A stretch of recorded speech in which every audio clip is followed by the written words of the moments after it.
snatch, so holding weight above your head with arms wide apart, is a position which a lot of people struggle with, particularly myself. If you have a look here, I really struggle with my shoulders to even try and do a pass through. So I can't even get my arms back well enough. So I do what I'm going to show you guys as religiously as I can. There are heaps of causes why people struggle to get their arms above their head and sustain some weight. We're only just going to cover 4 things.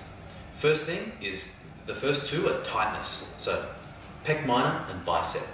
These are 2 areas in the shoulders which can restrict your ability to extend, because they flex and they bring your shoulder forward. Way to get pec minor.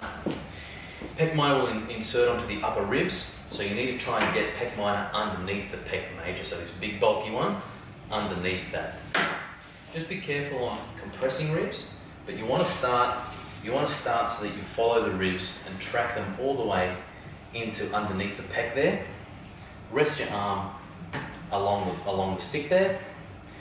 Support it with this hand here, and then pretty much hold that in and raise your arm up. Try and keep your arm straight if you can. You might get some pain referral down the arm as well. That's okay as long as it's not sharp. Most of the time it's just the fascia or your connective tissue stretching as well. Try not to press on ribs. So just as long as you can feel a nice muscular stretch along where you've got the dowel rod, that's good. The next one is bicep. The way to do this is rest it up against here. Have that pretty much just resting on your knees so that you've got something to support on, and just mash it like that. Now, essentially you can do this with a barbell, but this is a little bit of a tricky spot.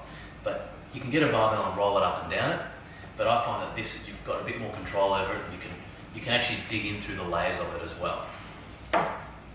Try and do it at various angles, but mainly try and keep it straight and turn your hand inside and out. Like that. The next step is to then retest and see whether there's a difference between the 2 sides. If I can extend more with that arm, it feels different to me. If it looks different to you, that's good too. The next step is to then activate your upper back.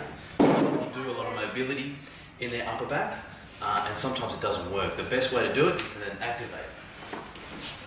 You do this by using a ball. Make sure you can sit there comfortably, it's not hurting you. From here, we want to extend and just try and sustain that. That's going to allow you to extend over certain spots of your spine. You're going to extend basically wherever you put the ball, you'll be extending from. So I want my upper back to extend, so I'll have the ball higher up. And try and hold that for about 30 seconds at a time. And then follow that up with some Serratus activation as well. So activating some of the muscles that we require to hold a bar above our head. That's going to give me stability when my arm goes away from my body. So then when I retest, I can see I'm getting further and further away with this right arm, whereas my left is not so good. Repeat the process a couple of times. Mobility, then activate, and you'll find that you slowly get more and more range in your shoulders.